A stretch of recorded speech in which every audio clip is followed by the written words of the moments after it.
ಸಲಾದಪುರಗೆ MLC ನೀಡುವಂತೆ ವಿವಿಧ ಸಂಘಟನೆ ಒತ್ತಾಯ. ಯಾದಗಿರಿ ಹಿರಿಯ ರೈತ ಹೋರಾಟಗಾರ ಹಾಗೂ ಕಾಂಗ್ರೆಸ್ ಪಕ್ಷದ ನಿಷ್ಠಾವಂತ ನಾಯಕರಾದ ಶರಣಪ್ಪ ಸಲಾದಪುರ ಅವರಿಗೆ ಎಂಎಲ್ಸಿ ಸ್ಥಾನ ನೀಡಬೇಕು ಎಂದು ರಾಜ್ಯ ಸರ್ಕಾರಕ್ಕೆ ಒತ್ತಾಯ ಮಾಡಿದ್ರು ಶ್ರೀ ಸರ್ವಜ್ಞ ಗ್ರಾಮೀಣಾಭಿವೃದ್ಧಿ ಸೇವಾ ಸಂಸ್ಥೆ ಅಧ್ಯಕ್ಷರು ಸಂಗಮೇಶ ಕುಂಬಾರ. ಭಾನುವಾರ ನಗರದ ಪತ್ರಿಕಾ ಭವನದಲ್ಲಿ ಸುದ್ದಿಗೋಷ್ಠಿಯನ್ನು ಉದ್ದೇಶಿಸಿ ಮಾತನಾಡಿದ ಅವರು, ರೈತ ಸಂಘದ ಮುಖಾಂತರ ರಾಜಕೀಯ ಪ್ರವೇಶ ಮಾಡಿ ರೈತ ಸಂಘದಿಂದ 2 ಬಾರಿ ವಿಧಾನಸಭೆ ಚುನಾವಣೆಗಳಲ್ಲಿ ಸ್ಪರ್ಧಿಸಿ ತಮ್ಮ ಬದ್ಧತೆಯನ್ನು ಸಾಬೀತುಪಡಿಸಿ 1999, 2004, 2008 ಮತ್ತು 2023ರಲ್ಲಿ ವಿಧಾನಸಭೆ ಹಾಗೂ 2003ರಲ್ಲಿ ವಿಧಾನ ಪರಿಷತ್ ಟಿಕೆಟ್ಗಾಗಿ ಪ್ರಬಲ ಆಕಾಂಕ್ಷಿಯಾಗಿದ್ದರು. ಪ್ರತಿ ಬಾರಿ ಟಿಕೆಟ್ ತಪ್ಪಿದ್ರೂ ಪಕ್ಷವನ್ನ ಬಿಟ್ಟು ಹೋಗದೆ ಪಕ್ಷಕ್ಕಾಗಿ ದುಡಿದಿದ್ದಾರೆ. ಇದುವರೆಗೆ ಪಕ್ಷ ಅಥವಾ ಸರ್ಕಾರದಲ್ಲಿ ಯಾವುದೇ ಹುದ್ದೆ ನೀಡಲಾಗದ ಈ ನಾಯಕನನ್ನ ಕೈಬಿಟ್ರೆ ಪಕ್ಷಕ್ಕೆ ತುಂಬಲಾರದ ನಷ್ಟವಾಗುತ್ತೆ ಎಂದರು. ಇದೇ ವೇಳೆ ಮಾತನಾಡಿ, ಪಕ್ಷ ನಿಷ್ಠೆ ಹಾಗೂ ಅವರ ಶ್ರಮದಿಂದ ಪಕ್ಷ ಇತ್ತೀಚೆಗಿನ ರಾಜಕೀಯ ಬೆಂಬಲವು ಶರಣಪ್ಪ ಅವರ ಪರವಾಗಿದೆ. ಯಾದಗಿರಿ ಜಿಲ್ಲೆಯ ಉಸ್ತುವಾರಿ ಸಚಿವರು, ಯಾದಗಿರಿ ಮತ್ತು ಸುರಪುರ ಕ್ಷೇತ್ರಗಳ ಶಾಸಕರು, ರಾಯಚೂರು ಎಂಪಿ ಹಾಗೂ ಕಲಬುರಗಿ ಶಾಸಕರು ಕೂಡ ಅವರ ಪರವಾಗಿ ಬೆಂಬಲ ವ್ಯಕ್ತಪಡಿಸಿದ್ದು, ಜಿಲ್ಲೆಯ ರೈತ ಹೋರಾಟಗಾರ ಶರಣಪ್ಪ ಸಲಾದಪುರ ಅವರನ್ನ ವಿಧಾನ ಪರಿಷತ್ಗೆ ಆಯ್ಕೆ ಮಾಡಬೇಕು ಎಂಬುದು ರೈತ ಸಂಘದ ಪ್ರಬಲ ಒತ್ತಾಯವಾಗಿದ್ದು, ಇದು ನಿಜಾರ್ಥದಲ್ಲಿ ಪ್ರಾದೇಶಿಕ ಸಮತೋಲನ, ಸಾಮಾಜಿಕ ನ್ಯಾಯ ಮತ್ತು ರೈತರಿಗೆ ಗೌರವ ನೀಡಿದಂತಾಗುತ್ತೆ ಎಂದರು.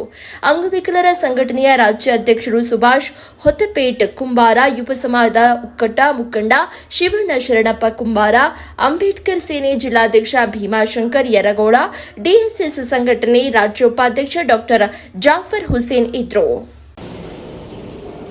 ಶಾಪುರ್ ತಾಲೂಕಾ ಹಿಂದುಳಿದ ವರ್ಗದ ನಾಯಕರು ಮತ್ತು ರೈತ ಪರ ಹೋರಾಟಗಾರರು ಶರಣಪ್ಪ ಸಲಾದಪುರ ಅಣ್ಣವರು ನಿರಂತರ 40-45 ವರ್ಷಗಳಿಂದ ರೈತ ಪರ ಹೋರಾಟಗಳನ್ನು ಮಾಡುತ್ತಾ 3 ಸಲ ಶಾಪುರ್ ವಿಧಾನಸಭಾ ಕ್ಷೇತ್ರದಿಂದ ಸ್ಪರ್ಧಿಸಿ ಸುಮಾರು 1983ರಲ್ಲಿ 6588 ಮತಗಳನ್ನು ಕರ್ನಾಟಕ ರಾಜ್ಯ ರೈತ ಸಂಘ ಹಸಿರು ಸೇನೆ ವತಿಯಿಂದ ಸ್ಪರ್ಧಿಸಿ ಮತಗಳನ್ನು ಪಡೆದರು.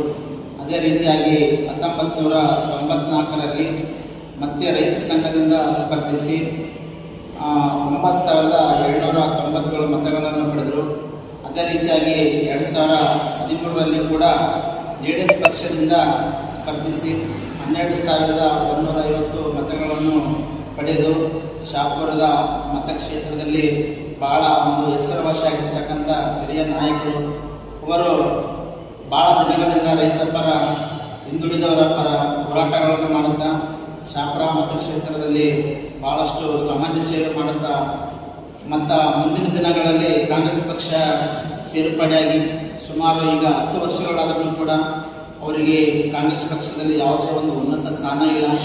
ಆದರೆ ಈಗ ಕರ್ನಾಟಕದಲ್ಲಿ ಕಾಂಗ್ರೆಸ್ ಪಕ್ಷ ಬಹುಮತ ಬಂದಿದೆ.